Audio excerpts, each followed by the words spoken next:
와, 이거 좀 완전 돌발인데요, 이거. 네. 제가 한번 해보도록 어려운 하겠습니다. 네. 그 구원의 확신을 가지고 살던 사람이 십계명을 어겼습니다.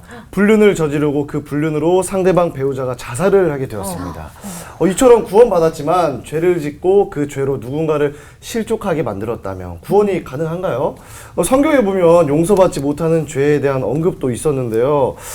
세 분 목사님 어떻게 생각하시나요? 진짜 돌발 센데요? 아, 이게 참 부럽다. 어려운 얘기네요. 네. 제 생각에는요, 이 사람은 우리가 구원을 칭의 구원과 성화 구원으로 구분해 봤잖아요. 편의상. 네.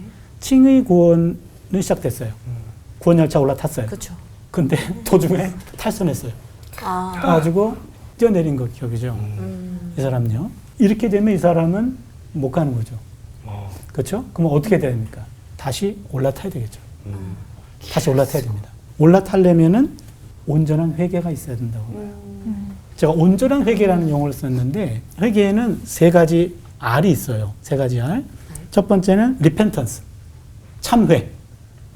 두 번째는 restitution, 이것은 보상. 세 번째는 reformation, 개혁.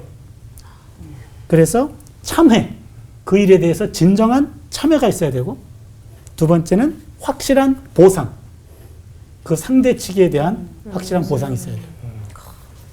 그 다음에는 세 번째 철저한 개혁. 우리는 단순히 그냥 진정한 참회 정도에서 회개를 끝내는 경우들이 있어요. 하나님한테 참회했어, 용서받았어. 이게 문제입니다. 맞아요. 그거는 진정한 회개가 아니에요. 그렇죠. 당사자에 대한 보상이 있어야 돼요. 확실한 보상. 그리고 자신을 철저히 개혁시켜야 되는, 이것이 된다면 다시 열차 탑승권을 얻을 수 있지 않을까. 좀 목회를 하는 사람으로서 우리 구원에 대한 얘기를 한다면, 구원은 한 번 구원하면 하나님이 과연 그 구원이 내가 뛰어내린다고 뛰어내릴 수 있을까? 내 의지로 구원받은 게 아닌데 내 의지로 구원을 내 취소할 수 있나라는 거죠. 그래서 기독교 신학에서는 하나님의 은혜를 강조하죠. 하나님이 결코 그렇게 두지 않는다는 거. 하나님이 구원하신 사람은 그대로 두지 않고 결국은 돌아오게 한다. 넓게 보면 야곱 같은 사람도 끝까지 자기 의지대로 나갔지만 결국은 돌아오게 하시는 하나님의 은혜 가운데 있다라고 우리가 이렇게 고백하는 거죠.